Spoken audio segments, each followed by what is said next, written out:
Hey everyone, welcome back to my foundation classes your time classroom. तो guys, अभी हम लोग का टाइम हो चुका है, रात के 8 बज चुके हैं और डेली हम लोग इसमें क्या करते हैं, हम लोग लगाते हैं एक सेट जो आने वाले दरोगा एग्जाम के मद्देनजर रखते हुए आपका ये सेट बनाया गया है। ठीक है, लेकिन आने वाले किसी भी एग्जाम के लिए जो यहाँ पे भी जीके पूछे जाते हैं उन सभी जगहों के लिए इनका क्वेश्चन यानी इस सेट का क्वेश्चन वैलिड है और बहुत ही अच्छे लेवल के क्वेश्चन है। तो जल्दी से आप सभी जुड़ जाओ और फिर हम लोग स्टार्ट करते हैं आज का सेशन। तो आज हम लोगों का पहला क्वेश्चन है, ग्रीन टी निम्नलिखित में से किससे बनती है? यानी किस फैमिली का वो प्लांट है जिससे ग्रीन टी जो आपको मिलता है वो मिलता है। तो कौन सा वो प्लांट है? वो है कैमेलिया सिनेंसिस। ठीक है, कैमेलिया सिनेंसिस ये फैमिली का प्लांट है जहां से आपको ग्रीन टी मिलता है। और ग्रीन टी में एक बहुत ही एक्टिव इंग्रेडिएंट होता है, वो है पॉलीफेनॉल। ठीक है, आपसे कभी अगर पूछ लिया जाए कि ग्रीन टी में सबसे एक्टिव जो तत्व है वो कौन सा है, वो है पॉलीफेनॉल। ठीक है, और किस फैमिली के प्लांट से मिलता है? कैमेलिया सिनेंसिस, ये याद रखना। अगला क्वेश्चन है, निम्न में से किस ग्रह को नंगी आंखों से नहीं देखा जा सकता है? तो ये 4 ग्रह दिए हुए हैं, इसमें से कौन सा ऐसा ग्रह है जिसको नंगी आंखों से आप नहीं देख सकते हो? तो ये है अरुण। ठीक है, रेस जो 3 आपको दिख रहा है, शुक्र, मंगल और बृहस्पति, इनको आप नंगी आंखों से देख सकते हो। ठीक है, लेकिन अरुण को आप नंगी आंखों से नहीं देख सकते हो। अगला क्वेश्चन है, निम्न में से कौन सी विश्व की सबसे गहरी नदी है? विश्व की सबसे गहरी नदी कौन सी है? यह है कांगो। कांगो बेसिन जो है वह विश्व में सबसे गहरा है। अगला क्वेश्चन है, जरवानी जलप्रपात निम्न में से किस अभ्यारण्य के भीतर स्थित है? जरवानी जलप्रपात, जरवानी जलप्रपात किस अभ्यारण्य के भीतर स्थित है? कौन सा अभ्यारण्य है? वो अभ्यारण्य है सुल्पनेश्वर वन्यजीव अभ्यारण्य। कौन सा है? सुल्पनेश्वर वन्यजीव अभ्यारण्य। ये गुजरात और महाराष्ट्र दोनों में स्थित है। ठीक है, दोनों स्टेट में इसका पोर्शन है, गुजरात और महाराष्ट्र में। नाम है सुल्पनेश्वर वन्यजीव अभ्यारण्य और इसी के अंतर्गत आपका इसी के अंदर आपका आता है जरवानी जलप्रपात। इंपॉर्टेंट है, याद रखना। अगला क्वेश्चन है, तिब्बत में किसका दूसरा नाम त्सांगपो है या सांगपो है? त्सांगपो या सांगपो तिब्बत में किसको कहा जाता है? बहुत बार आपने पढ़ा होगा कि ब्रह्मपुत्र का नाम जो है वह तिब्बत में सांगपो है। अगला क्वेश्चन है, ऐसे प्रदूषक जिनके प्रति पर्यावरण की बहुत कम या शून्य अवशोषक क्षमता होती है उसको क्या कहते हैं? ऐसे प्रदूषक जिनके प्रति पर्यावरण की बहुत कम या शून्य अवशोषक क्षमता होती है उनको क्या कहा जाता है? क्या कहा जाता है? उनको स्टॉक प्रदूषक कहा जाता है। कैसा प्रदूषक? स्टॉक प्रदूषक। ठीक है, अब ये स्टॉक क्या हुआ, नाम से आपको लग रहा होगा, आपने एक्सप्लेनेशन तो पूरा ऊपर देख लिया। ठीक है, कि वो प्रदूषक जिनको हमारा पर्यावरण अब्जॉर्ब नहीं कर सकता है। ठीक है, क्या क्या इसमें आते हैं? जैसे आपका जितना भी सिंथेटिक केमिकल है, ठीक है, जो नॉन बायोडिग्रेडेबल प्लास्टिक वगैरह है, जिनको हमारा पर्यावरण क्या करता है, अब्जॉर्ब नहीं कर पाता है, जैसे हैवी मेटल्स जितने भी हो गए, ये सारे इसके एग्जाम्पल हैं स्टॉक प्रदूषक है। अगर आपसे एग्जाम्पल कभी पूछ लिया जाए, जैसे सिंथेटिक केमिकल्स कैसा प्रदूषक है, तो ये भी स्टॉक प्रदूषक है। ठीक है, non biodegradable plastic, heavy metals, ये सभी। अगला क्वेश्चन है, पृथ्वी पर सबसे शुष्क स्थान कौन से देश में है? पृथ्वी पर सबसे शुष्क स्थान कौन से देश में है? यह है चिली में और यह है अटकामा मरुस्थल। ये क्षेत्र सबसे सूखा क्षेत्र है और कहाँ है ये? यह है चिली में। अगला क्वेश्चन है, शुष्क हवा में कितने प्रतिशत आर्गन उपलब्ध होते हैं? शुष्क हवा में कितने प्रतिशत आर्गन उपलब्ध होते हैं? कितने प्रतिशत? लगभग 0.93% शुष्क हवा में आपको आर्गन मिलेगा। हवा का जो कंटेंट है वो आप जानते हो, नाइट्रोजन कितना है? नाइट्रोजन है 78%, 78.09% वैसे है। ठीक है, 78% हम लोग पढ़ते हैं। उसके बाद आपका ऑक्सीजन आता है जो 20.95% है, इसको हम लोग 21% पढ़ते हैं। और CO2, ये बहुत बार पूछा गया है, CO2 कितना है? 0.03%। ये, या आपको एक और ऑप्शन मिल सकता है 0.04%। ठीक है, तो दोनों में से जो मिलेगा आपका आंसर वही होगा। ये 3 कंटेंट है जिसको बार बार आपसे पूछा जाता है। तो यहाँ पे हम लोग पढ़ रहे हैं ऑर्गन के बारे में, और ये ऑर्गन कितना परसेंट है, 0.93%। अगला क्वेश्चन है, मार्बल पैलेस किस शहर में स्थित है। मार्बल पैलेस किस शहर में स्थित है, कहाँ स्थित है, ये कोलकाता में स्थित है। ठीक है, और ये मार्बल पैलेस जो है यह एक बंगाली व्यापारी था, राजेंद्र मलिक, बंगाल में ही इसने कोलकाता में ही बनवाया था। अगला क्वेश्चन है, पुलित्जर पुरस्कार किस वर्ष में स्थापित किया गया था। पुलित्जर पुरस्कार आसान सा क्वेश्चन है, 1917 में इसको स्थापित किया गया था पुलित्जर पुरस्कार को, और ये जर्नलिज्म के क्षेत्र में दिया जाता है। ठीक है, अगला क्वेश्चन है, भारत की पहली महिला लड़ाकू विमान चालक कौन थी। भारत की पहली महिला लड़ाकू विमान चालक कौन थी। मोहन सिंह ये नहीं है, ये मोहना सिंह है, भावना कंठ, अवनी चतुर्वेदी और मोहिनी शर्मा। तो क्या होगा आपका सही आंसर। देखो, अगर मोहिनी शर्मा की जगह आंसर ऑल रहता तो आपका सही आंसर डी होता, क्योंकि ये तीनों को पायलट थी, तीनों ने एक साथ लड़ाकू विमान उड़ाया था। लेकिन जबरदस्ती अगर इन तीनों में से ही हमें किसी को सही करना होगा तो आपका आंसर होगा भावना कंठ, क्योंकि इन तीनों में से सबसे पहले क्वालिफाई करने वाली भावना कंठ थी। इस कारण से आपका आंसर ये हो सकता है यहाँ पे, क्योंकि ऑल ऑफ द अबव आपका आंसर नहीं है। ठीक है, अगर होता तो हमारा तीनों आंसर सही होता, हम ऑल मारते। क्लियर। अगला क्वेश्चन है, होली के त्योहार के दौरान प्रत्येक वर्ष लठमार होली निम्नलिखित में से किस स्थान पर आयोजित की जाती है। लठमार होली, जहाँ पे महिलाएं जो हैं वो पुरुषों को लाठी से पीटती हैं होली के उत्सव पर, उसी को कहा जाता है लठमार होली, और ये बरसाना में प्रत्येक वर्ष होली के त्योहार पर आयोजित की जाती है। ठीक है, अगला क्वेश्चन है, केरल में किस नृत्य शैली को गरीब आदमी की कथकली कहा जाता है। गरीब आदमी की कथकली केरल के किस नृत्य शैली को कहा जाता है, किसको कहा जाता है, यह है ओट्टम थुल्लाल। तो आपको यहां से ये भी क्वेश्चन पूछा जा सकता है, ओट्टम थुल्लाल किस राज्य से संबंधित है। तो ओट्टम थुल्लाल ये केरल से संबंधित है, और इसको केरल में गरीब आदमी का कथकली कहा जाता है। अगला क्वेश्चन है, लुधियाना किस नदी के किनारे स्थित है। लुधियाना किस नदी के किनारे स्थित है, किस नदी के किनारे स्थित है, लुधियाना सतलज नदी के किनारे स्थित है। क्लियर।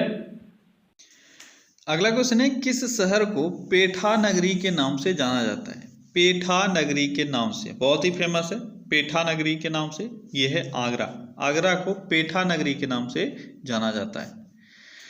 अगला क्वेश्चन है, निम्न में से किस समिति द्वारा भारतीय संविधान के मूलभूत कर्तव्यों की सिफारिश की गई थी।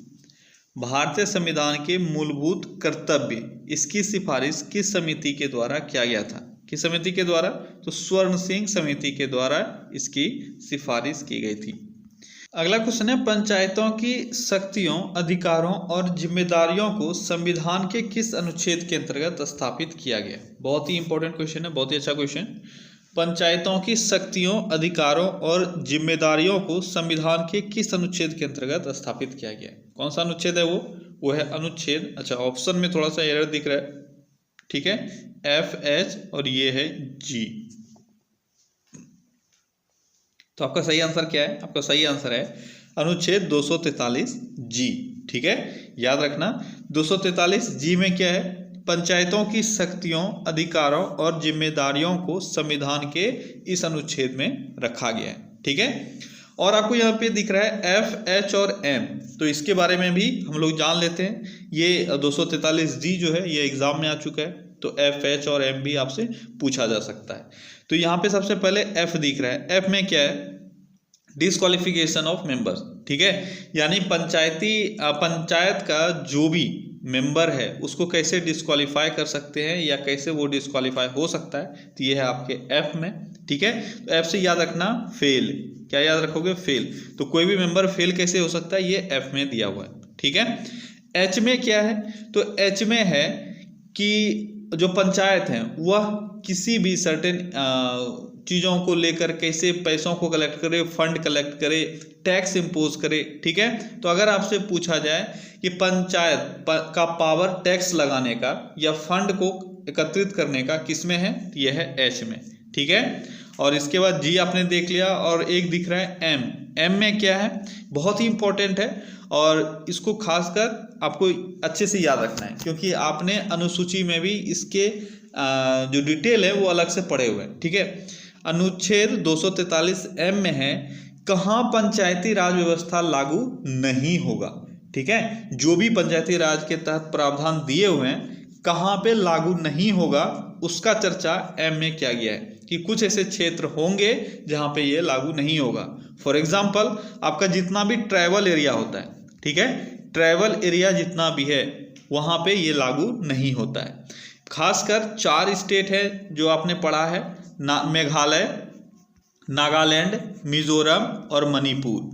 ठीक है, इन चारों एरिया में, जैसे मेघालय, नागालैंड और मिजोरम जो है यहाँ तो पूरा है, लेकिन मणिपुर का कुछ पहाड़ी इलाका है वहाँ पे पंचायती राज व्यवस्था लागू नहीं है जैसा हम लोगों के यहाँ है। ठीक है, तो ये किस में कहा गया, ये कहा गया एम में। आई होप कि ये क्लियर हो गया होगा। एफ में क्या है, डिस्क्वालिफिकेशन।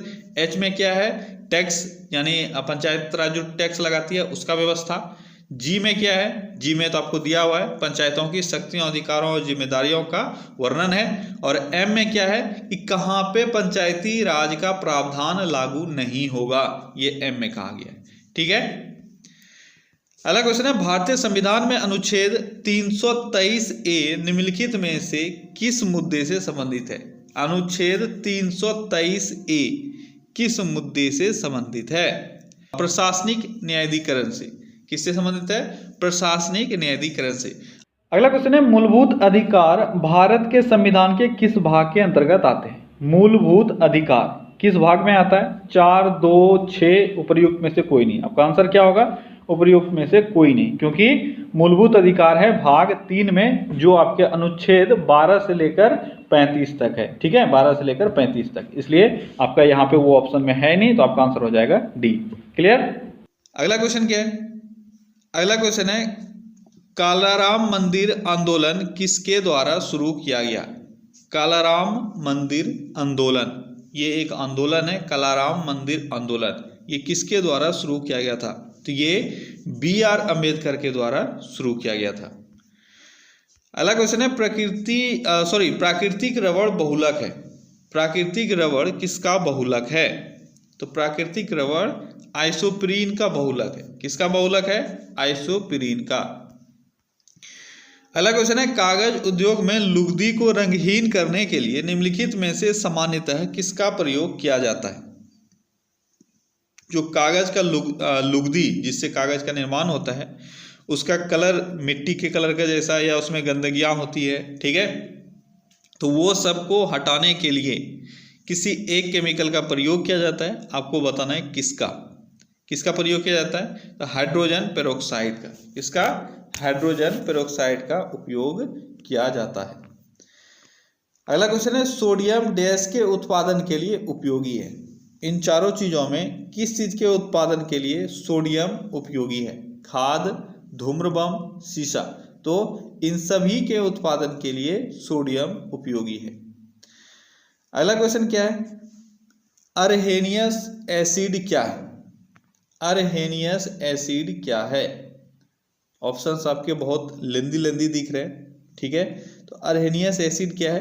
तो आपको याद रखना है, अर्हेनियस एसिड वैसे है जो पानी में हाइड्रोजन प्लस आयन को इंक्रीज करता है, यानी पदार्थ को जब पानी में मिलाया जाता है तो वह पानी के H+ आयनों की एकाग्रता को बढ़ाता है। तो आपका ए ऑप्शन सही है, इसी को हम लोग अर्हेनियस एसिड कहते हैं। ठीक है, अगला क्वेश्चन है, नाइट्रिक एसिड निम्नलिखित में से किसके साथ अभिक्रिया नहीं करता है?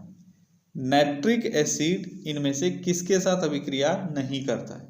क्या है वो है स्वर्ण यानी सोना, इसके साथ नाइट्रिक एसिड अभिक्रिया नहीं करता है। अगला क्वेश्चन है, आजीविका को किसने आश्रय दिया था? आजीवक संप्रदाय जो है उसी के बारे में लिखा हुआ है, आजीविका। ठीक है, तो आजीवक संप्रदाय को किसने आश्रय दिया था? तो आजीवक संप्रदाय को बिंदुसार ने आश्रय दिया था। ठीक है, अगला क्वेश्चन है, पृथ्वीराज चौहान को किस वर्ष राज सिंहासन प्राप्त हुआ था? पृथ्वीराज चौहान को किस वर्ष राज सिंहासन प्राप्त हुआ था? किस वर्ष हुआ था? ये हुआ था 1178 में। 1178 ईस्वी में पृथ्वीराज चौहान को राज सिंहासन प्राप्त हुआ था। अगला क्वेश्चन है, प्रसिद्ध पुस्तक बुद्ध चरित्र किसने लिखी है? बुद्ध चरित्र किसके द्वारा लिखा गया है? तो अश्वघोष के द्वारा प्रसिद्ध पुस्तक बुद्ध चरित्र लिखा गया है। अगला क्वेश्चन है, प्रसिद्ध कवि कालिदास किसके दरबार में रहते थे? कालिदास किसके दरबार में रहते थे? तो कालिदास चंद्रगुप्त द्वितीय के दरबार में रहते थे। अगला क्वेश्चन है, कांग्रेस का पहला गौ अधिवेशन कहाँ हुआ था? कांग्रेस का पहला गौ अधिवेशन कहाँ हुआ था? तो कांग्रेस का पहला गौ अधिवेशन हुआ था फैजपुर में। ठीक है, कब हुआ था? 1937 में, और जवाहरलाल नेहरू इसके अध्यक्ष थे, और ये था कांग्रेस का पहला गौ अधिवेशन। अगला क्वेश्चन है, महाराष्ट्र में कौन से समाज सुधारक को लोकहितवादी के रूप में जाना जाता है? महाराष्ट्र के कौन से समाज सुधारक को लोकहितवादी के नाम से जाना जाता है? लोकहितवादी किनको कहा जाता है? तो गोपाल हरि देशमुख को लोकहितवादी के रूप में जाना जाता है।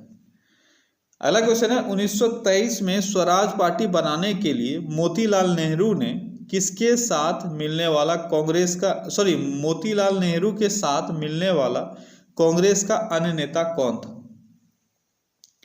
तो आप जानते हो, दो लोगों ने मिलकर स्वराज पार्टी का गठन किया 1923 में। आपको बताना है, एक तो थे मोतीलाल नेहरू और दूसरे कौन थे? दूसरे थे चित्तरंजन दास। ठीक है, अगला क्वेश्चन है, जब हम मूल्यह्रास को जीएनपी से घटाते हैं शेष शुद्ध राशि डैश होती है? बहुत आसान क्वेश्चन है, बहुत बार पूछा गया है। यहाँ से दो टर्म आपका है, जीएनपी, और अगर इसमें आप मूल्यह्रास को यानी डिप्रिसिएशन को घटा दोगे तो आपको क्या मिलेगा? तो आपको मिलेगा एनएनपी। ठीक है, शुद्ध राष्ट्रीय आय या नेट नेशनल प्रोडक्ट। ठीक है, ये अगर किसी को नहीं आता है तो याद रख लो, क्योंकि बहुत बार एग्जाम में ये पूछा गया है कि एनएनपी क्या होता है? तो जीएनपी माइनस डिप्रिसिएशन। ठीक है, अगला क्वेश्चन है, यदि बैंक दर में कमी होती है तो निम्न में से कौन सा संभावित प्रभाव हो सकता है? यदि बैंक दर में कमी होती है तो निम्न में से कौन सा संभावित प्रभाव होगा? ऋण की लागत में वृद्धि, धन आपूर्ति में वृद्धि, ऋण की लागत में कमी, आरबीआई द्वारा मौद्रिक नीति मजबूत बनाना। ठीक है, जल्दी से बताओ क्या होगा सही आंसर? यदि बैंक दर में कमी होती है तो क्या होगा आपका? क्या क्या हो सकता है? क्वेश्चन टफ नहीं है, बिल्कुल आसान क्वेश्चन है, बस आपको टर्म समझना है कि बैंक दर में कमी हो रही है तो क्या होगा। ऑप्शंस पढ़ो और आंसर दो, क्या हो सकता है। देखो, अगर बैंक दर में कमी आती है तो आपको पता है बैंक दर में अगर कमी आती है इसका मतलब क्या हो गया? बैंक रेट कम हो रहा है, इसका मतलब क्या होगा कि धन बहुत अधिक आपको मार्केट में मिल सकता है। ठीक है, तो धन आपूर्ति में वृद्धि हो जाएगा। ये तो सिंपल सा बात है, यानी एक तो है। अब दूसरा देखते हैं और इसमें कौन सा मैच कर रहा है। पहला क्या था? ऋण की लागत में वृद्धि। तो ऋण की लागत में तो वृद्धि नहीं होगा क्योंकि बैंक दर तो घट चुका है। ठीक है, तो धन की आपूर्ति में वृद्धि जरूर हो जाएगा। उसके बाद क्या होगा? ऋण की लागत में कमी। तो बिल्कुल धन की आपूर्ति जब बढ़ रही है तो ऋण की लागत में कमी आएगी, तभी तो धन का आपूर्ति बढ़ेगा। तो आपका सी ऑप्शन भी सही होगा। ठीक है, तो 2 और 3 आपका सही है। आरबीआई द्वारा मौद्रिक नीति मजबूत करना, ये इसके बैंक दर में कमी आने से इसका कोई संबंध नहीं है। तो आपका सही ऑप्शन क्या हो जाएगा? 2 और 3। ठीक है, अगला क्वेश्चन है, निम्न में से किसमें शीशे की मात्रा अधिक पाई जाती है? सीसा यानी लेड की मात्रा अधिक किसमें पाई जाती है? तो लेड की मात्रा आपको अधिक उच्च ऑक्टेन वाला ईंधन में मिलता है। ठीक है, अगला क्वेश्चन है, जर्मन सिल्वर किसकी मिश्र धातु है? जर्मन सिल्वर किसकी मिश्र धातु है? जर्मन सिल्वर जिंक, तांबा और निकल की मिश्र धातु है। किसकी? जिंक, तांबा और निकल की। अगला क्वेश्चन है, मानव रक्त में सामान्य कोलेस्ट्रॉल का स्तर है। मानव रक्त में सामान्य कोलेस्ट्रॉल का स्तर है। तो मानव रक्त में सामान्य कोलेस्ट्रॉल का स्तर क्या है? क्या है? 180 से 200 mg/dl। ठीक है, यह है हमारे शरीर में सामान्य कोलेस्ट्रॉल का स्तर। अगला क्वेश्चन है, वेलिंगटन द्वीप किस भारतीय राज्य में स्थित है? वेलिंगटन द्वीप किस भारतीय राज्य में स्थित है? कहाँ स्थित है? ये केरल में स्थित है। केरल के कोचीन में स्थित है वेलिंगटन द्वीप। अगला क्वेश्चन है, पीने के पानी में कोलिफॉर्म गणना क्या पता करने के लिए किया जाता है? सबसे पहली बात आपको पता होना चाहिए कोलिफॉर्म क्या है, तभी तो आप आंसर कर पाओगे। जल्दी से बताओ, पीने के पानी में कोलिफॉर्म गणना क्या पता करने के लिए किया जाता है? तो मल संदूषण। ठीक है, कोलिफॉर्म एक तरह का बैक्टीरिया है जो जनरली ह्यूमन या एनिमल वेस्ट में पाया जाता है। ठीक है, इसको हम लोग फेशल कंटामिनेशन के पता करने के लिए पानी में देखते हैं। जो पीने वाला पानी है कहीं वह ह्यूमन वेस्ट से दूषित तो नहीं हो गया है, ये एक बहुत बड़ा प्रॉब्लम है। ठीक है, तो अगर पीने के पानी में कोलिफॉर्म मौजूद है, इसका मतलब वह ह्यूमन वेस्ट से कंटामिनेटेड हो गया है, इसलिए हम लोग कोलिफॉर्म गणना का पता करते हैं। ठीक है, अगला क्वेश्चन है, अंतर्राष्ट्रीय साक्षरता दिवस देश को मनाया जाता है?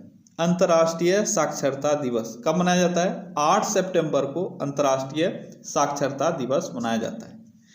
अगला क्वेश्चन है, जो परागन बंद पुष्पों में होता है क्या कहलाता है? वैसा परागन जो बंद पुष्पों में होता है क्या कहलाता है? उसको क्या कहा जाता है? उसको क्लिस्टोगैमी कहा जाता है। क्या कहा जाता है? क्लिस्टोगैमी। अगला क्वेश्चन है, सिख गुरुओं से संबंधित निम्नलिखित कथनों पर विचार करें। सिख गुरु से संबंधित कुछ स्टेटमेंट्स दिए हुए हैं, आपको उस पर विचार करना है। जल्दी से पढ़ो क्या क्या है स्टेटमेंट और क्या होगा आपका सही आंसर। तो पहला स्टेटमेंट क्या है? बंदा बहादुर को गुरु तेग बहादुर ने सिखों का सैन्य प्रमुख नियुक्त किया था। दूसरा है, गुरु अर्जुन देव सिखों के गुरु रामदास के पश्चात बने थे। तीसरा है, गुरु अंगद देव ने सिखों को उनकी अपनी लिपि गुरुमुखी दी थी। उपयुक्त में से कौन सा कथन सही है? तो स्टेटमेंट आपको 3 दिए हुए हैं। मुझे लगा टफ क्वेश्चन होगा, लेकिन उतना टफ है नहीं, आसान क्वेश्चन है। जल्दी से बताओ क्या संबंधित है। तो चलो देखते हैं स्टेटमेंट्स क्या क्या है। पहला है, बंदा बहादुर को गुरु तेग बहादुर ने सिखों का सैन्य प्रमुख नियुक्त किया था। बंदा बहादुर, तो क्या ये सेना में था? जो सिखों का सैन्य टुकड़ी जो था, क्या उसमें ये शामिल था? बिल्कुल था, बंदा बहादुर, और उसका प्रमुख भी नियुक्त किया गया था। लेकिन आपको पता है कि जो सिखों का सेना था वो खालसा पंथ के अंतर्गत आता था। ठीक है, और खालसा पंथ की स्थापना किसने की थी? गुरु गोविंद सिंह ने। ठीक है, तो तेग बहादुर ने नहीं, इनको गुरु गोविंद सिंह ने सिखों का प्रमुख नियुक्त किया था, सिखों के सैन्य का प्रमुख नियुक्त किया था। ठीक है, तो आपका पहला स्टेटमेंट गलत हो गया। दूसरा है, गुरु अर्जुन देव सिखों के गुरु रामदास के पश्चात बने थे। बिल्कुल सही है, रामदास के पश्चात अर्जुन देव सिखों के गुरु बने थे, तो ये स्टेटमेंट सही है। उसके बाद है, गुरु अंगद या अंगदेव ने सिखों को उनकी अपनी लिपि गुरुमुखी दी थी। क्या ये स्टेटमेंट सही है? तो ये स्टेटमेंट भी सही है। ठीक है, मैंने बहुत बार पढ़ाया हुआ है आपको कि गुरुमुखी लिपि गुरु अंगद के द्वारा दिया गया था। अब याद रखने के लिए भी मैंने बताया हुआ है, अंग और यहाँ पे मुख है। ठीक है, मुख एक अंग है। ठीक है, तो यहाँ से इस तरह से भी आप याद रख सकते हो। तो गुरु अंगद ने गुरुमुखी लिपि दी थी। तो आपका दूसरा और तीसरा स्टेटमेंट सही है, इसलिए आपका बी जो है वह सही होगा। अगला क्वेश्चन है, भारत में ब्रिटिश शासन के दौरान निम्नलिखित राजसी राज्यों यानी प्रिंसली स्टेट्स पर विचार कीजिए। आपको कुछ प्रिंसली स्टेट्स का नाम दिया हुआ है, झांसी, संबलपुर, सतारा। ठीक है, ब्रिटिश द्वारा इनके समामेलन यानी विलय का सही क्रम चुनिए। तो थोड़ा सा टफ क्वेश्चन हो जाता है, आपको टाइम पीरियड के हिसाब से बताना है कब शामिल कौन कौन हुआ है। सबसे पहले कौन, उसके बाद कौन, उसके बाद कौन। तो सबसे पहले इसमें सतारा शामिल हुआ था। ठीक है, उसके बाद कौन हुआ था? उसके बाद संबलपुर हुआ था और उसके बाद झांसी हुआ था। तो आपका सही आंसर हो जाएगा सी। ठीक है, अगला क्वेश्चन है, निम्नलिखित भारतीय शासकों में से कौन था जिसने विदेशों में आधुनिक पद्धति से दूतावास स्थापित किए थे? जल्दी बताओ। यह क्वेश्चन आपने पहले भी पढ़ा है कि विदेशों में आधुनिक पद्धति से दूतावास स्थापित करने वाले भारतीय शासकों में से प्रथम कौन थे? कौन थे? वो थे टीपू सुल्तान। ठीक है, अगला क्वेश्चन है, सैयद बंधुओं ने मराठों के सहयोग से किस मुगल सम्राट को सत्ताच्युत कर हत्या कर दी थी? सैयद बंधुओं ने किसको यानी किस मुगल सम्राट को अपने सत्ता से बर्खास्त कर दिया था और फिर उसकी हत्या भी कर दी थी? तो वो था फर्रुखसियर। ठीक है। अगला क्वेश्चन है, किस मुगल बादशाह का मूल नाम रोशन अख्तर था? किस मुगल बादशाह का मूल नाम रोशन अख्तर था? तो रोशन अख्तर मोहम्मद शाह रंगीला का ही नाम था। ठीक है।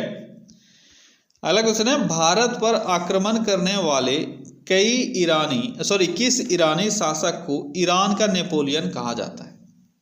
ईरान का नेपोलियन किसको कहा जाता है? ईरान का नेपोलियन नादिर शाह को कहा जाता है। अगला क्वेश्चन है, सूर्य के चारों ओर पृथ्वी के परिभ्रमण की चाल कैसी रहती है सालों भर, या क्या उसका खासियत है? आपको 4 स्टेटमेंट उससे रिलेटेड दिया हुआ है, आपको सही आंसर बताना है। आपको सही आंसर यहाँ पे क्या दिख रहा है? तो वर्ष भर एक समान रहती है क्या? सूर्य के चारों ओर पृथ्वी का परिभ्रमण करने का चाल एक समान रहता है। बस दिमाग स्थिर रख के अगर आंसर करोगे तो आपका आंसर सही आएगा। ठीक है। टफ क्वेश्चन है, लेकिन उतना भी टफ क्वेश्चन नहीं है कि आप आंसर नहीं कर पाओ। आप जानते हो, जैसे ही सूर्य के पास पृथ्वी पहुंचती है उसका स्पीड तेज हो जाता है और दूर जाती है तो उसका स्पीड कम हो जाता है। तो सालों भर एक समान कैसे हो गया? ये तो गलत है। अधिकतम होती है जब सूर्य पृथ्वी के निकट होती है। क्या ये स्टेटमेंट सही है? मैंने अभी बताया था आपको कि अगर सूर्य के निकट है पृथ्वी तो उसका चाल अधिक हो जाएगा और दूर है तो चाल कम हो जाएगा। आपका बी ऑप्शन सही है। कितना टफ था, बस देख के आपको बड़ा लगता है और आप लोग डर जाते हो। ठीक है। अगला क्वेश्चन क्या है? अगला क्वेश्चन है, दिन व रात होने का कारण क्या है? दिन व रात होने का कारण क्या है? पृथ्वी का अपने अक्ष पर घूर्णन। दिन व रात होने का कारण है पृथ्वी का अपने अक्ष पे घूर्णन। ठीक है। अगला क्वेश्चन है, 73वीं संविधान संशोधन के प्रावधानों को समाज के किस वर्ग को सत्ता हस्तांतरण की दृष्टि से ऐतिहासिक कदम माना जाता है? 73वीं संविधान संशोधन के प्रावधानों को समाज के किस वर्ग को सत्ता हस्तांतरण की दृष्टि से ऐतिहासिक कदम माना जाता है? कौन सा है? वह है महिला वर्ग। ठीक है। 73वां संविधान संशोधन आप सभी को पता है पंचायत राज से संबंधित है। ठीक है। लेकिन इसके तहत समाज के किस वर्गों को सत्ता हस्तांतरण की दृष्टि से ऐतिहासिक कदम माना जाता है? तो वह है महिला वर्ग। ठीक है। सिर्फ महिला वर्ग ही नहीं है, महिला वर्ग के साथ साथ इसमें जो निम्न जाति के लोग हैं उनके लिए भी ये माना जाता है, क्योंकि आपको पता है इसमें खास रिजर्वेशन का जो एक आप बोल सकते हो टर्म है वो इंक्लूड किया गया है, जैसे महिलाओं को खास जगह से महिलाएं ही चुनाव लड़ेंगी। ठीक है। इस तरह का सीट कंफर्म किया गया है महिलाओं के लिए और कुछ आपके जो निम्न जाति के लोग हैं उनके लिए। तो ये इन दोनों के लिए क्या माना गया है? सत्ता हस्तांतरण की दृष्टि से ऐतिहासिक कदम।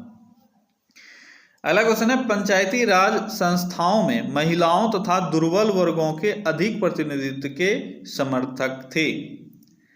पंचायती राज संस्थाओं में महिलाओं तथा दुर्बल वर्गों के अधिक प्रतिनिधित्व के समर्थक कौन थे?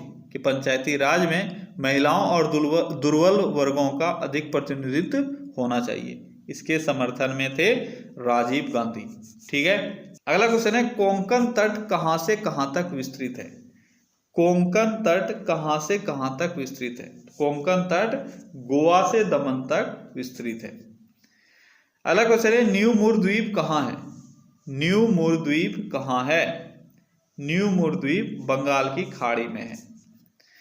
अगला क्वेश्चन है, वर्तमान समय में देश में किस प्रकार की बेरोजगारी की समस्या बहुत गंभीर समस्या बनी हुई है? वर्तमान समय में देश में किस प्रकार की बेरोजगारी की समस्या बहुत गंभीर बनी हुई है? किस प्रकार की बेरोजगारी? वह है शिक्षित बेरोजगारी। अभी वर्तमान में शिक्षित बेरोजगारी जो है वह सबसे बड़ी बेरोजगारी बनी हुई है।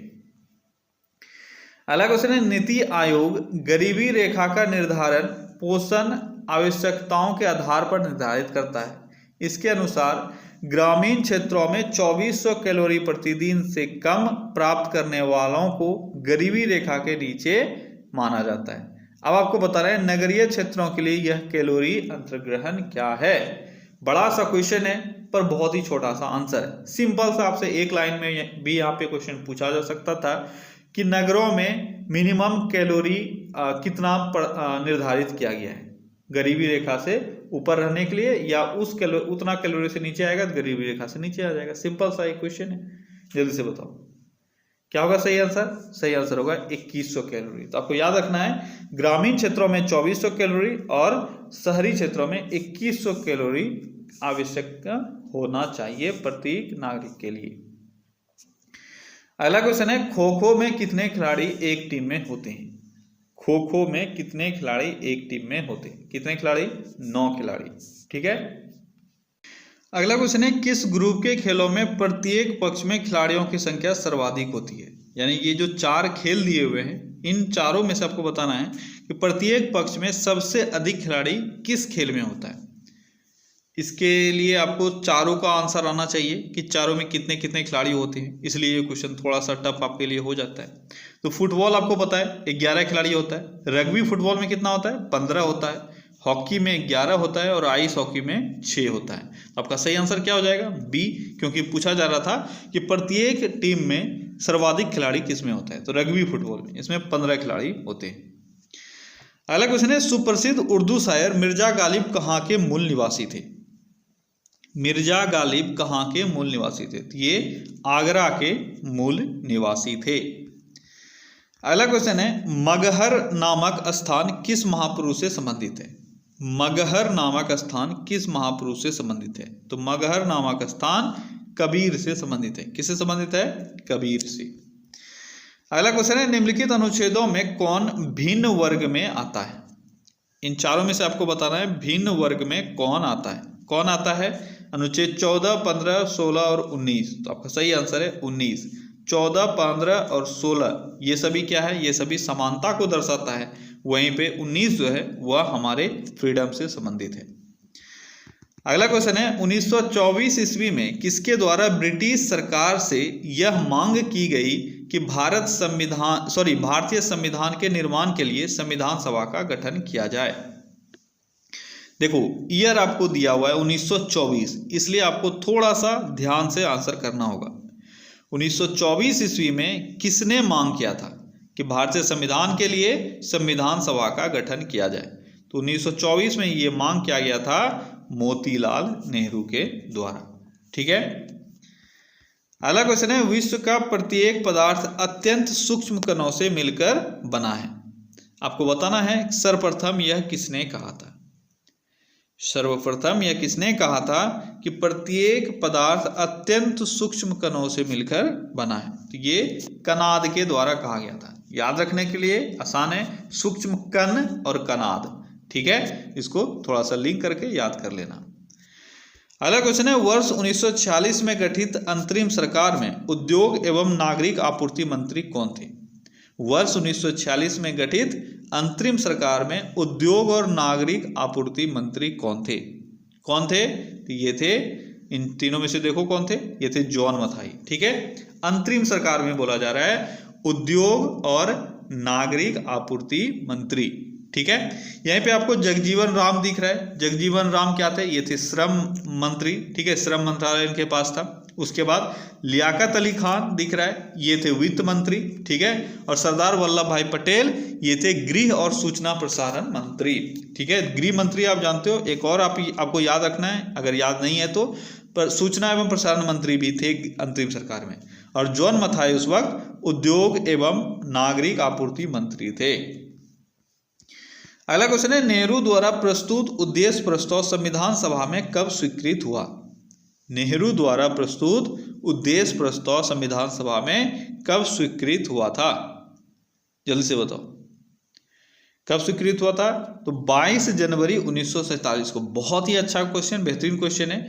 नेहरू ने जो उद्देश्य प्रस्ताव संविधान को दिया, ठीक है, तो संविधान सभा में इसको स्वीकार कब किया गया था? इसको 22 जनवरी 1947 को स्वीकार किया गया था। 13 दिसंबर 1946 को नेहरू ने जो प्रस्तावना है उसको पढ़ा था। ठीक है, संविधान सभा के सम्मुख रखा था।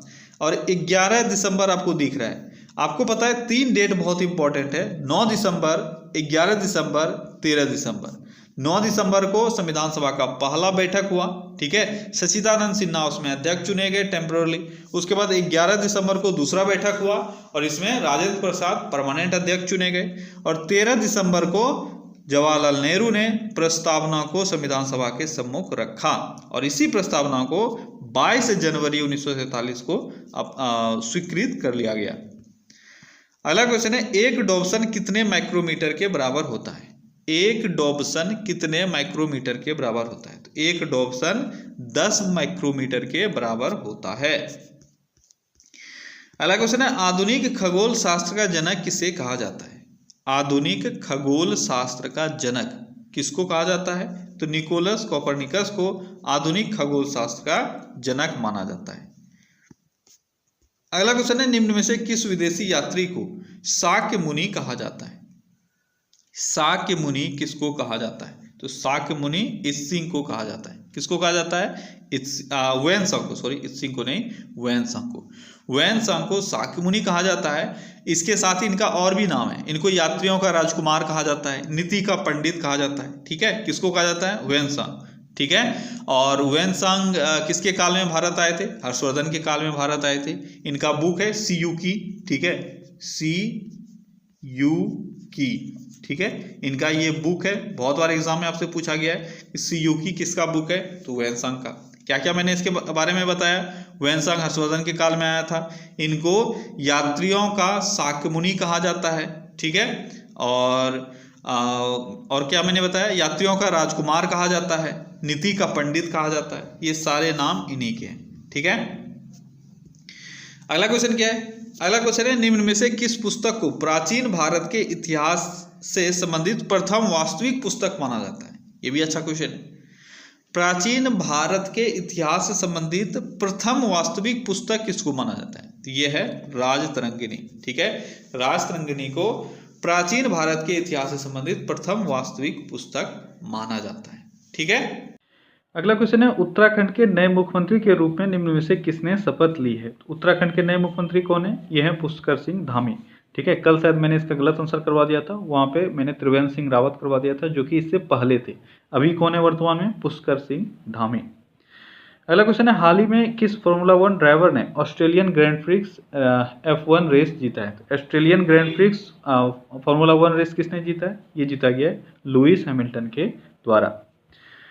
अगला क्वेश्चन है, किस भारतीय महिला क्रिकेटर ने अंतर्राष्ट्रीय क्रिकेट में सभी प्रारूपों को मिलाकर सबसे ज्यादा रन बनाने वाली दुनिया की पहली महिला बन गई? अच्छा, कौन सी वो भारतीय क्रिकेटर है जो अंतर्राष्ट्रीय क्रिकेट के सभी प्रारूपों को मिलाकर सबसे अधिक रन बनाने वाली दुनिया की पहली खिलाड़ी बनी है? वो है मिताली राज। अगला क्वेश्चन है, केंद्र सरकार ने भारतीय जीवन बीमा निगम के चेयरमैन की सेवानिवृत्ति उम्र को 60 से बढ़ाकर कितना कर दिया है? तो 60 से बढ़ाकर कर दिया गया है 62 वर्ष। अगला क्वेश्चन है, कौन सी महिला तैराक ओलंपिक के लिए क्वालिफाई करने वाली भारत की पहली तैराक बनी है? वह महिला तैराक है और ओलंपिक के लिए इन्होंने क्वालिफाई किया और ऐसा करने वाली वो पहली तैराक बनी है। कौन है वो? वह है माना पटेल, ठीक है। अगला क्वेश्चन है, भारतीय पहलवान सुमित मलिक पर डोपिंग के लिए निम्न में से कितने साल का प्रतिबंध लगाया गया है? किन पर? तो सुमित मलिक पर। आपको यह पूछा जाता है ये क्या है? तो यह है पहलवान। और कितने साल का इन पर प्रतिबंध लगाया गया है? तो कुल 2 वर्ष के लिए इन पर प्रतिबंध लगाया गया है, ठीक है। अगला क्वेश्चन है, हाल ही में देश का नया शिक्षा मंत्री निम्न में से किसे नियुक्त किया गया है? तो अभी वर्तमान में शिक्षा मंत्री कौन है? धर्मेंद्र प्रधान अभी वर्तमान में शिक्षा मंत्री है। अगला क्वेश्चन है, स्वदेशी उद्योग को बढ़ावा देने के लिए केंद्र सरकार की ओर से किस नए मंत्रालय का गठन किया गया है? तो स्वदेशी उद्योग को बढ़ावा देने के लिए केंद्र सरकार ने एक नए मंत्रालय का गठन किया है। उसका क्या नाम है? उसका नाम है सहकारिता मंत्रालय। अगला क्वेश्चन है, केंद्रीय मंत्रिमंडल विस्तार में किरण रिजिजू की जगह निम्नलिखित में से किसे नया खेल मंत्री बनाया गया है? तो किरण रिजिजू पहले खेल मंत्री हुआ करते थे, लेकिन इनके जगह पे नए खेल मंत्री कौन बने हैं? अनुराग ठाकुर। अगला क्वेश्चन है, मछली पालक किसानों को शिक्षित करने के लिए कौन सा मोबाइल ऐप लॉन्च किया गया है? तो आप यहाँ से भी इसको टिक आउट कर सकते हो। मत्स्य पालक हैं, इसलिए इनके लिए मत्स्य ऐप को लॉन्च किया गया है। अगला क्वेश्चन है, व्हाट्सएप की तर्ज पर केंद्र सरकार द्वारा शुरू किया गया सरकारी इंस्टेंट मैसेजिंग सिस्टम आपको डायरेक्ट GIMS भी दिया जा सकता है, वहाँ आप कंफ्यूज हो जाओगे, इसलिए याद रखना ये है गवर्नमेंट इंस्टेंट मैसेजिंग सिस्टम। ठीक है, इसका नाम आपको बताना है क्या है, इसका नाम है संदेश। क्या नाम है इसका? संदेश। क्लियर। अगला क्वेश्चन है अशोका निम्नलिखित में से किसके द्वारा लिखी गई पुस्तक है? तो ये अशोका को किसने लिखा है? ये लिखा गया है इरविन एलन सीली ने। ठीक है। अगला क्वेश्चन है पेयजल सर्वेक्षण निम्नलिखित में से किस मंत्रालय से संबंधित है? ध्यान देना यहाँ पेयजल सर्वेक्षण है, इसलिए आप लोग जल शक्ति मंत्रालय आंसर कर सकते हो, जो कि गलत है। क्या है इसका सही आंसर? इसका सही आंसर है आवास और शहरी मामलों के मंत्रालय। अगला क्वेश्चन क्या है? पश्चिम बंगाल सरकार ने लोगों को कम लागत पर भोजन उपलब्ध कराने के लिए हाल ही में माँ योजना का शुरुआत किया है। माँ योजना का शुरुआत इस वर्ष की शुरुआत में किया गया था। ठीक है, किसने किया है? पश्चिम बंगाल ने किया है। अब आपको ये बताना है कि इस योजना के तहत सरकार द्वारा प्रदान की जाने वाली सब्सिडी क्या है? क्या है? 5 रुपया। ठीक है। अगला क्वेश्चन है इंडियन साइन लैंग्वेज, जिसको ISL कहा जाता है। ठीक है, ISL डिक्शनरी कहा जाता है इसको, यानी इंडियन साइन लैंग्वेज डिक्शनरी। इसमें कुल कितने शब्द हैं? इसमें कुल 10,000 शब्द हैं। ठीक है। अगला क्वेश्चन है फ्लिपकार्ट ने किस बीमा कंपनी के साथ साझेदारी की है जो अपने ग्राहकों को ग्रुप सेफगार्ड बीमा पॉलिसी प्रदान करता है? यानी आपको उस कंपनी का नाम बताना है जिसके साथ फ्लिपकार्ट ने साझेदारी की है। किस लिए? तो ग्रुप सेफगार्ड बीमा पॉलिसी के लिए। किसके साथ किया है? ICICI लोम्बार्ड के द्वारा। ठीक है। अगला क्वेश्चन है सतत इलेक्ट्रिक टू व्हीलर, सतत इलेक्ट्रिक टू व्हीलर जिसका नाम है पीमो। क्या नाम है इसका? पीमो। इसको किसने विकसित किया है? ये किसके द्वारा विकसित किया गया है? IIT मद्रास के द्वारा। अगला क्वेश्चन है किस राज्य ने मां समलेश्वरी मंदिर के विकास के लिए 2021-22 वित्तीय वर्ष के लिए 200 करोड़ रुपए के पैकेज की घोषणा की है? तो आपसे हो सकता है ये क्वेश्चन डायरेक्ट नहीं है, लेकिन आपको ये क्वेश्चन पूछा सकता है कि मां समलेश्वरी मंदिर कहाँ स्थित है? मां समलेश्वरी मंदिर, जिसके लिए इस राज्य ने 21-22 के वित्तीय वर्ष के लिए 200 करोड़ रुपए का पैकेज का घोषणा किया है। ये कौन सा राज्य है? ये राज्य है ओडिशा। ठीक है। अगला क्वेश्चन है जॉर्जिया की राजधानी कहाँ है? जॉर्जिया की राजधानी आपको बताना है कहाँ स्थित है। तो कौन सा शहर है जॉर्जिया की राजधानी? तो जॉर्जिया की राजधानी है इसमें से तिबिलिसी। क्या है? तिबिलिसी है जॉर्जिया की राजधानी। अगला क्वेश्चन है जिनेवा स्थित संयुक्त राष्ट्र मानवाधिकार परिषद के अध्यक्ष कौन है? तो जिनेवा स्थित संयुक्त राष्ट्र मानवाधिकार परिषद, आपको ये पूछा सकता है संयुक्त राष्ट्र मानवाधिकार परिषद कहाँ स्थित है? ये जिनेवा में स्थित है। ठीक है। और इसके भी वर्तमान में अध्यक्ष हैं नजहत शमीम। कौन है? नजहत शमीम है इसके अध्यक्ष। अगला क्वेश्चन है मानवाधिकार परिषद की संयुक्त राष्ट्र सलाहकार समिति के अध्यक्ष के रूप में चुने जाने वाले पहले भारतीय का नाम आपको बताना है। वो था मानवाधिकार परिषद का अध्यक्ष, और यहाँ पे आपको पूछा जा रहा है सलाहकार समिति का अध्यक्ष। ठीक है, ध्यान देना है, आप गलती मत कर देना। और पहले भारतीय, इसलिए आपको नाम याद रखना है। कौन है ये है अजय मल्होत्रा। ठीक है। अगला क्वेश्चन है मोबाइल ऐप स्नैकपीडिया किस राज्य के द्वारा शुरू किया गया है? ये स्नैकपीडिया किस राज्य ने शुरू किया है, ये आपको बताना है। तो स्नैकपीडिया किस राज्य ने शुरू किया है? ये किया गया है केरल के द्वारा। अगला क्वेश्चन है टाइगर X1 नाम का रोबो कार एक अल्टीमेट मोबिलिटी वाहन किस कंपनी द्वारा लॉन्च किया गया? तो टाइगर X1 एक रोबो कार है, इसको किस कंपनी ने बनाया है? तो हुंडई मोटर्स ने इसको बनाया है। ठीक है। अगला क्वेश्चन है सामाजिक न्याय का विश्व दिवस कब मनाया जाता है? यानी विश्व सामाजिक न्याय दिवस कब मनाया जाता है? कब मनाया जाता है? प्रत्येक वर्ष। ये प्रत्येक वर्ष 20 फरवरी को मनाया जाता है। अगला क्वेश्चन है मृदा स्वास्थ्य कार्ड योजना किस वर्ष शुरू किया गया था? मृदा स्वास्थ्य कार्ड योजना किस वर्ष शुरू किया गया था? 2015 में इसको शुरू किया गया था। अगला क्वेश्चन है DRDO ने हाल ही में स्वदेश में विकसित हेलिना और ध्रुवास्त्र मिसाइल प्रणाली का परीक्षण किया है। ध्यान देना, बहुत इंपॉर्टेंट क्वेश्चन है, हेलिना और ध्रुवास्त्र। ठीक है, ये दो मिसाइल किस प्रकार की मिसाइल है ये आपको बताना है। ये एंटी टैंक गाइडेड मिसाइल है। नाम क्या है? हेलिना और ध्रुवास्त्र। ठीक है। अगला क्वेश्चन है उस भारतीय शहर का नाम बताइए जिसे 2020 ट्री सिटी ऑफ वर्ल्ड की मान्यता मिली है। 2020 ट्री सिटी ऑफ वर्ल्ड, इसकी मान्यता किसको दी गई थी? हैदराबाद को दी गई थी। अगला क्वेश्चन है 2021 में सरकार द्वारा तीव्र मिशन इंद्रधनुष का कौन सा चरण चालू किया गया है? तो मिशन इंद्रधनुष का ये कितनवां चरण था जो 2021 में चालू किया गया था? ये तीसरा चरण था। अगला क्वेश्चन है 29वें ग्लोबल एचआरडी कांग्रेस पुरस्कारों में निम्नलिखित में से किस बैंक को मानव संसाधन में सर्वश्रेष्ठ सेवा प्रदाता पुरस्कार से सम्मानित किया गया था? तो ये था सर्वश्रेष्ठ सेवा प्रदाता का पुरस्कार किसको मिला है, कौन से बैंक को? यूनियन बैंक ऑफ इंडिया को। ठीक है।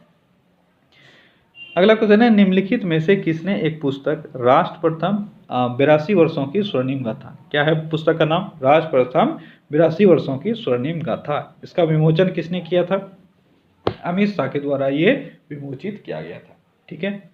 ओके गाइस, तो आज के सेशन बस इतना ही। चलिए कल फिर से मिलते हैं अगले सेशन में। Till then take care, bye bye.